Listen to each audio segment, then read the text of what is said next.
inutile de dire que je parle d'Aokiji, le nouveau commandant du 10e navire de l'équipage de Barbe Noire. Alors, vous êtes-vous des... On va pas se mentir, hein. Le flot de pirates, ça change tout, les mecs. Hein. Ça change vraiment tout. Il y a une énorme différence. Même la cicatrice en mode... non, flot de pirates, c'est vraiment quelque chose. déjà demandé... Il a le même styliste que Van Augure. Regardez, ils ont le même haut, le même pantalon, la même cape. Ils ont un petit couvre-chef. Dinguerie. Comment sa carrière de pirate serait différente s'il avait été pirate depuis le tout début? Eh bien, tout d'abord, il serait un peu moins fort que dans l'histoire originale, puisqu'il n'aurait jamais rencontré Garp, ni se serait entraîné avec lui. Bien C'est vrai. sûr, il deviendrait tout de même incroyablement puissant en s'entraînant Incroyablement puissant, son entraînement de Garp. seul, mais nous pouvons tous convenir que rien ne peut vraiment remplacer les méthodes d'entraînement peu conventionnelles de Garp. Un autre point important est que Nico Robin n'aurait pas survécu à l'incident d'Ohara, car personne ne serait là pour la sauver. Bon, je ne pense pas que j'apprécie ce scénario pour l'instant. Si Aokiji était un pirate, je pense qu'il serait plutôt détendu sans se préoccuper de la course au trésor ancien. Il ne ferait pas de mal aux citoyens innocents, ni ne prendrait de territoire par la force, il se contenterait de se détendre. De plus, je pense qu'Aokiji serait le premier personnage de la liste à ne pas avoir un seul membre d'équipage. Ouais, je pense qu'il aurait fini à Impel Down et que Shiryu lui ferait la misère là-bas. Pour lui, avoir un équipage... Et ouais, il se serait confronté un jour ou l'autre à un... Ouais. Quoi qu'il arrive, je vois bien son avenir en prison, ce con de Kuzan. signifie juste avoir des personnes dont il doit s'inquiéter et qui... Faut bien des gens un peu forts en prison. Hein. Quand tu vois la réputation d'Impel Down, bon, t'as eu du shiki dedans, c'est bien d'avoir des mecs un peu forts dedans et pas juste avoir des clowns. Donc avoir un petit Kuzan enfermé, ouais. il doit protéger, et ce n'est pas quelque chose qu'il veut faire. Être seul lui donne également la liberté de voyager comme et quand il le veut, donc il n'y a personne pour lui crier dessus parce qu'il paraisse ou dort tout le temps. Dans les rares cas où il décide de se réveiller et de voyager, il le ferait en gelant l'eau avec son fruit du givre et en roulant dessus avec son vélo emblématique. Pas besoin d'un navire sophistiqué. Bien qu'Aokiji serait assez fort, il ne pourrait jamais devenir un empereur ni avoir une grosse prime. En Magnifique. effet, le gouvernement mondial ne le verrait jamais comme une menace sérieuse, car il ne leur cause aucun problème. Non, c'est même pas une question de causer aucun problème, c'est une question de puissance, c'est une question de qui est-ce qu'il peut recruter. T'as aucun potentiel de recrutement à très haut niveau quand t'es Kuzan, hein. À moins de faire comme par exemple Luffy, que ton équipage évolue avec toi, et que t'atteignes le niveau à la fin. Mais le problème c'est que le mec, on connaît son potentiel, vu qu'il a plus de 50 ans là, donc non, il serait jamais devenu Yonko ce con. Et il n'a Non, même il pas est bien, commandant. Franchement, commandant pour Kuzan, c'est très bien. d'équipage pour commencer.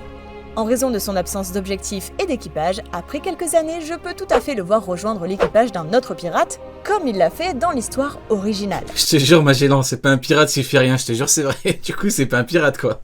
Cependant, il C'est un pêcheur, du coup. À la limite, c'est un pêcheur, Kuzan. ne rejoindrait pas n'importe Le fameux manga de pêcheur. quel équipage, il faudrait que ce soit un équipage avec lequel Aokiji soit d'accord. Et bien sûr, il devrait le laisser être un homme libre, sans trop de responsabilités. Cela pourrait très bien être l'équipage de Garp, car il pourrait probablement bien s'entendre en tant que... Ouais. Le truc, c'est que on prend quel Garp? On prend pas le Garp actuel parce que, on va dire que c'est le vieux, c'est la forme la plus truc. Si on dit qu'il a un équipage et qu'il a, entre guillemets, là, son prime, il aurait quel âge, Kuzan? Il a 30 ans de moins que lui? Il serait un peu jeune, mais bon, ça passe quand même. pirate, comme ils l'ont fait en tant que marine. De plus, Ouais, en fait, il y a une grande différence d'âge. Donc, en fait, lui, si tu le fous à son prime, si tu le fous à 50 ans, ok, il aura un commandant jeune. C'est un peu comme Kaido avec Jack, il serait jeune, parce que chez les Yonko, généralement, les commandants sont tous à leur prime, mais bizarrement pour Jack, il est jeune. Il a moins de 30 ans, Jack. Donc c'est vrai que c'est étonnant. Garp ne serait évidemment pas si strict en matière de discipline, ce qui est parfait pour Aokiji. J'ai un problème avec cette vidéo tout simplement parce que tous ces marines ont eu leurs fruits dans la marine. Ouais, partons du principe que... Ouais, je vois ce que tu veux dire. À partir de là, il voguerait sur les mers aux côtés de Garp et l'aiderait à former les jeunes à bord. Il reste encore 3 marines incroyablement puissants à aborder et vous ne croirez pas à quel point le dernier serait fort en tant que pirate. Ouais, effectivement, il y a totalement raison, le malveillant, comme Barbe Blanche avec Marco, exactement. C'est exactement ça. C'est exactement ça, tout à fait. C'est l'équivalent de, bon, avec un niveau inférieur, mais c'est comme Barbe Blanche, effectivement. Ouais, en mode, quand Marco atteint son prime, donc quand Kuzan atteindra son prime, il sera vieux l'autre. Sengoku. Sengoku est un cas difficile à prédire. Tiens. Est-ce qu'il a du flow? À vous d'en juger les frérots. Moi, je valide. La grosse coupe afro comme, comment il s'appelle, comme actu. Sa position d'amiral en chef l'oblige à suivre tous les ordres venant d'en haut. Ouais. Donc nous ne savons pas vraiment grand-chose de ses opinions personnelles. Ce que nous savons avec certitude, c'est qu'il n'est au moins pas aussi corrompu que certains autres dans la marine. Étant donné que Sengoku aimait... Oui, bon. À la fin, quand ils lui ont dit tu te la fermes, on dit pas à la population que Kim Pelda ou les gens sont évadés. Bon, il est quand même resté dans la marine, hein. Alors oui, on me dira il a démissionné et tout, oui, mais il est toujours dans la marine, hein. On va arrêter de faire semblant 2 minutes. adopté et formé des enfants dans le passé... C'est comme ceux qui disent oui, mais Garp, c'est pas pareil, les vice-amiral, pour pas. Il est dans la marine, oui ou non, arrêtez de... Est-ce qu'il a fait des trucs pour changer les choses, oui ou non? Non, bon, bah voilà, c'est pareil. Comme Rosinante et ex-Drake, on peut s'attendre à ce qu'en tant que pirate, il fasse quelque chose de similaire, mais à une Je me fume sa tête. échelle bien plus grande, puisqu'il n'aurait La moustache... pirate, il fasse quelque chose de... On dirait, vous voyez les inspecteurs de police dans les années 80-90 dans les séries et films policiers. C'est pas la même moustache. C'est la même, ça me fume. Similaire, mais à une échelle bien plus grande, puisqu'il n'aurait plus à le faire en secret. Sengoku adopterait et élèverait des enfants dans lesquels il voit du potentiel. Il élèverait des enfants, mais le frérot, il tue des bébés. Il envoie des gens fumer des bébés. Qu'est-ce qu'il va élever des enfants, lui? On va appeler une assistante sociale pour... si vraiment il a des enfants, ce mec-là, il faut s'en occuper rapidement. Hein. Moi, j'en ai rien à foutre. Moi, je le dénonce. Faut l'enfermer. Ce mec-là, sa place est en prison. Sa place n'est pas avec des enfants. Hein. Les transformant en combattants de haut niveau. Oui, bien sûr, oui. Oui, les transformant en combattants de haut niveau. Ne dites pas, on fume des bébés. Dites, on les transforme en combattants de haut niveau. Alors que tous les autres que nous avons couverts jusqu'à présent auraient un petit équipage ou pas d'équipage du tout, Sengoku aurait en fait une gigantesque flotte. Sengoku aurait une gigantesque flotte, oui, bien sûr, oui. Elle serait en partie composée des enfants qu'il a formés. Une flotte d'enfants. Sengoku, il aurait une flotte d'enfants. Allez, on va mettre play. Mais une grande partie serait également constituée de pirates divers qui le rejoindraient par respect. Non, mais franchement, au bout d'un moment, une flotte d'enfants... ça y est. Oui, je veux bien. C'est la première vidéo et tout, je veux bien. Bah, ça y est, au bout d'un moment. Il faut pas exagérer. Réellement avec cette gigantesque flotte? Eh bien, Sengoku n'a aucun objectif de domination mondiale ou quoi que ce soit de ce genre en tête. Il veut juste atteindre le One Piece comme tout le monde, mais il ne se... Une flotte d'enfants morts, je te jure. précipiterait pas. Je veux dire, sa particularité... Une flotte de cadavres d'enfants. Non, c'est même pas drôle en vrai. Je rigole, je sais même pas pourquoi. Si, parce que c'est drôle, mais dans ce contexte-là, c'est drôle. Mais bon, Sengoku, c'est un fou furieux. Non, sa place en prison, les frérots. Stratège, donc il aurait probablement un grand plan étape par étape pour localiser tous les poneglyphes, comment les voler et ainsi de suite. La discipline... Comment les voler? Bah ouais, va utiliser ses enfants pour tous les enfants pour voler, hein. Serait essentielle dans cet équipage, et Sengoku punirait souvent ceux qui ne l'écoutent pas ou qui se relâchent. Cependant, il punirait les enfants qui se relâchent. Sa place en prison, je vous jure que sa place en prison. Ses compagnons d'équipage le respecteraient quand même, parce qu'ils savent que tout ce qu'ils font... c'est que des enfants, ils les frappent les enfants, donc je comprends pourquoi ils demandent à ce qu'ils soient respectés, le frérot. Et pour leur propre sécurité. Sengoku accorderait une grande valeur à ces hommes et essaierait... Une grande valeur, oui, ça doit être ça, ouais. Toujours de minimiser les décès et les blessures dans son équipage. Il ferait attention à qui il envoie au combat, et éviterait les disputes inutiles avec les marines et les... Il ferait gaffe à qui l'envoie au combat, ouais, mais le problème c'est que le frérot il a qu'une flotte d'enfants, donc il a pas trop le choix. Qu'est-ce qu'il va faire? Alors aujourd'hui on envoie les enfants de 6 à 8 ans, tous les autres en arrière, non mais... Bon, vous me direz, c'est Jin de Sengoku, hein, c'est nul, hein. Les autres pirates. Il serait également en bon terme avec la plupart des pirates les plus puissants, comme Roger et Barbe Blanche. Bien qu'ils ne soient pas exactement des amis, ils ne se gêneraient pas l'un l'autre. En raison de sa puissante flotte et de sa stratégie solide, Sengoku et son équipage seraient l'un des principaux acteurs dans la course pour le One Piece. L'un des principaux acteurs dans la course du One Piece avec des enfants. Tu vas te foutre de notre gueule encore longtemps, quoi. Mais arriverait-il réellement à le récupérer avant Roger? Eh bien, non. Voyez-vous, Roger a fait beaucoup de choses Mais Rayleigh va mettre un coup d'Akidero et il y a tout son équipage qui va tomber. Même Sengoku il va mettre un genou à terre. Qu'est-ce que c'est que ça? Il va rien faire du tout, Sengoku. Qu'est-ce qu'il va faire? Pendant son voyage, comme prendre le Knock-Up Stream pour atteindre Skypiea ou s'infiltrer dans le territoire de Big Mom pour obtenir le poneglyphe. Vu le caractère tactique de Sengoku, il semble peu probable qu'il prenne tous ces risques. il penserait probablement à des moyens plus sûrs de faire Une stratégie solide basée sur des enfants. Une stratégie solide basée sur des sacrifices d'enfants. Cet homme est l'homme le plus fou de One Piece, les frérots. Ça y est, on a trouvé le malade mental originel, c'est lui. Cependant, même si Roger deviendrait quand même le roi des pirates dans cette chronologie, Sengoku serait rappelé comme l'une des légendes de l'époque. Et qui sait, il pourrait même devenir un empereur. Après, en vrai de vrai, les frérots. En vrai de vrai. Sengoku, le grand stratège. Sengoku, il est intelligent. Il a fait tout un plan qui se basait uniquement sur il faut que Squardo soit assez con pour nous écouter. Est-ce que vous vous rendez compte ou pas? Son plan, c'était ça. Son plan, c'est il faut que Squardo soit assez stupide pour planter Barbe Blanche. Et il faut que Barbe Blanche soit assez malade pour ne pas anticiper le coup de Squardo. Est-ce que vous vous rendez compte ou pas? Son plan, c'était ça. Il a eu 45 ans de préparation pour faire un plan. Son plan, c'est ça. On en parle ou... C'est quoi ce plan de con? C'est nul. Je suis désolé. Quand tu compares avec des plans dans d'autres trucs, c'est totalement nul. Il a eu énormément de chance en utilisant un plan totalement nul. À un moment donné. Le grand stratège, El Famoso. Avant d'expliquer comment Sakazuki, l'actuel officier le plus puissant de la marine, s'en sortirait en tant que pirate, abordons d'abord quelqu'un de complètement différent, quelqu'un qui n'a absolument aucun désir de décrocher des titres ou de trouver des trésors. Fujitora. Bien que Fujitora soit peut-être le moins effrayant des trois amiraux, il n'est il était garde du corps, Fujitora, de ce qu'on sait. en aucun cas un faible. Nous savons tous que Fujitora s'est rendu aveugle parce qu'il ne supportait plus de voir le mal. Maintenant, en considérant le nombre de méfaits commis par le gouvernement mondial, il n'est pas difficile d'imaginer que, dans cette chronologie fictive, Fujitora verrait quelque chose de si terrible qu'ils auraient fait qu'il le conduirait. Il a un vrai flow, hein. Il a un vrai flow, je le vois bien en commandant Jonko, le frérot. Je le vois bien en commandant Jonko. Ouais, franchement, commandant... magnifique. Tu le fous dans un équipage, ce serait vraiment bien. Très bon commandant Fujitora. Irait finalement à devenir pirate pour s'opposer au gouvernement maléfique. Cependant, maintenant, dans quel équipage il irait bien? En vrai, il a un Parmesia, donc Big Mom.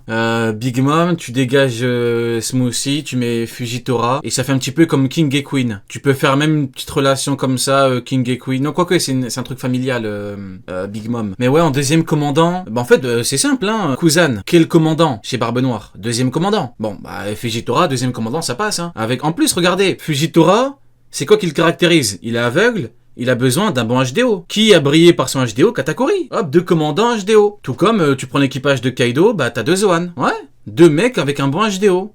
Ouais, franchement. Fujitora équipage de Big Mom, je valide à 200%. Même après être devenu pirate, je crois en troisième commandant avec Cracker, magnifique, hein. Qu'il serait toujours l'un des gentils, utilisant son influence de pirate pour rendre le monde meilleur. En fait, quand on y pense, en n'étant pas lié aux marines, il pourrait probablement faire beaucoup plus de bien qu'il ne le peut actuellement dans l'histoire. Ses objectifs en tant que pirate seraient de changer complètement le système de pouvoir actuel dans le monde. Ouais, mais il peut rien faire, il a pas ce qu'il faut. Et de libérer les gens du contrôle du gouvernement mondial. En raison de leurs objectifs similaires, Fujitora travaillerait souvent avec... En fait, je suis obligé de dégager Smoothie, parce que le problème, c'est que si tu fous Smoothie en 3, tu fous Cracker. Non, Smoothie, c'est pas possible, après ça fait trop... C'est pas un 4ème commandant, Cracker, c'est pas possible. Cracker, un soldat biscuit, de Flamingo va se chier dessus pour le fumer, alors... non, c'est pas... Non. Cracker, c'est trop chaud. Dragon et l'armée... Et puis bon, on remplace un 2ème commandant par un 2ème commandant.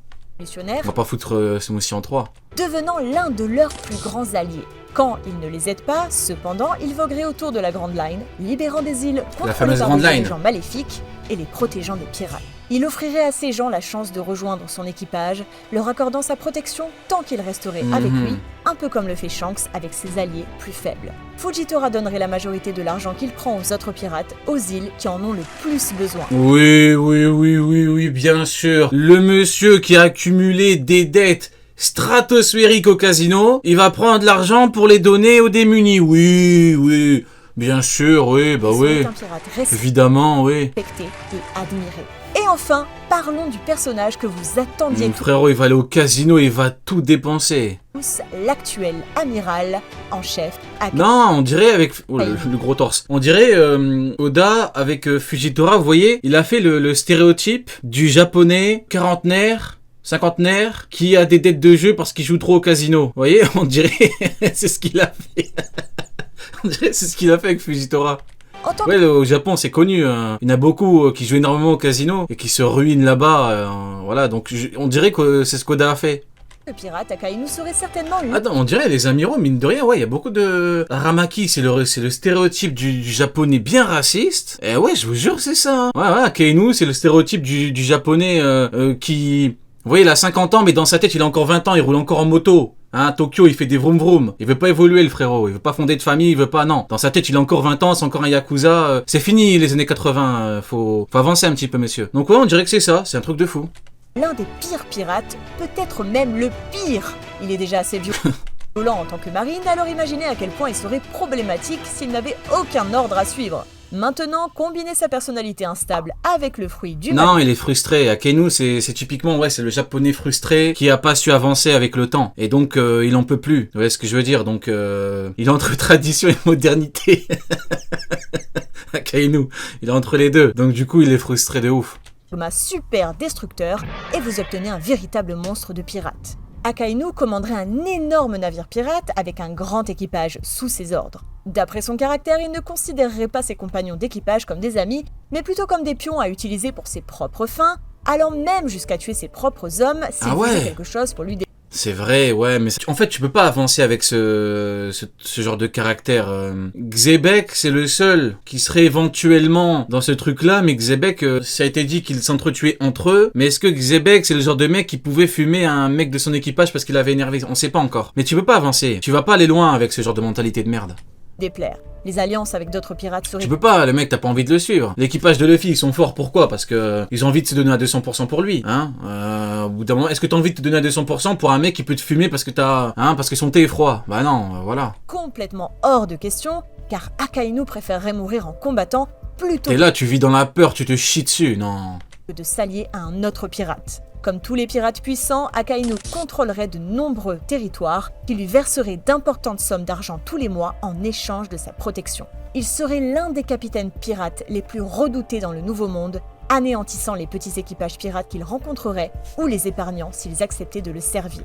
Naturellement, il ne viserait pas seulement les pirates les plus faibles, il combattrait fréquemment d'autres amiraux de la marine et des empereurs, égalant facilement leurs forces. Lorsque la plupart de ces hommes mourraient, il recruterait simplement de nouveaux membres depuis ces territoires, renouvelant constamment ses forces encore et encore. Maintenant, vous avez probablement remarqué qu'Akainu, en tant que pirate, aurait de nombreuses similarités avec Kaido. Mais si je vous... De nombreuses similarités avec Kaido. De nombreuses similarités avec Kaido. De nombreuses similarités avec Kaido. Disait qu'il serait en réalité bien plus dangereux que lui pour une raison simple. En effet, contrairement à Kaido, Akainu ne resterait pas simplement sur une île pour faire lentement grandir son armée. Au lieu de ça, il combattrait constamment tout le monde autour de lui. Ouais, et puis il va se faire fumer rapidement, et puis c'est tout. Et puis après, on le retrouvera à la morgue. Ouais, ok, bon, bah il va pas aller bien loin alors. Hein. Conquérant encore plus de territoires. Oui, bien sûr, il va conquérir encore plus de territoires, va devenir roi des pirates, oui, bien sûr, oui. Et répandant la terreur partout où il irait. Bien que Akainu et son équipage pirate puissent sembler invincibles et assez puissants pour trouver le One Piece, cette attitude les mènerait finalement à leur chute. Ah bah magnifique, bah franchement, très bonne vidéo. Hein. Franchement, la conclusion, j'aime beaucoup, c'est ça. Hein. Quand on fait de l'ensemble du monde son ennemi et qu'on refuse de négocier ou de reculer, le monde pourrait bien s'allier pour vous faire tomber. Je veux dire, demandez à Rox, il ne le sait que trop bien. Dans ce scénario, il est probable qu'une alliance importante de pirates se formerait finalement avec, pour seul objectif, de vaincre Akainu. Comme il a également provoqué la colère des marines avec sa destruction insensée, ils aideraient secrètement l'alliance pirate leur fournissant des armes ou de l'argent. Malgré tout son pouvoir, il n'y aurait rien qu'Akainu puisse faire. Et après une longue bataille, il serait finalement tué par les pirates. Puisque vous appréciez clairement ces vidéos de la série Et si, cliquez sur la prochaine où nous... Quelle sera la force des chapeaux de paille à la fin? Je crois qu'on l'avait fait. Mais en tout cas, sympa. Très sympa la vidéo, je valide. Ben, big up à l'anglophone et big up à elle pour la petite vidéo. Hein.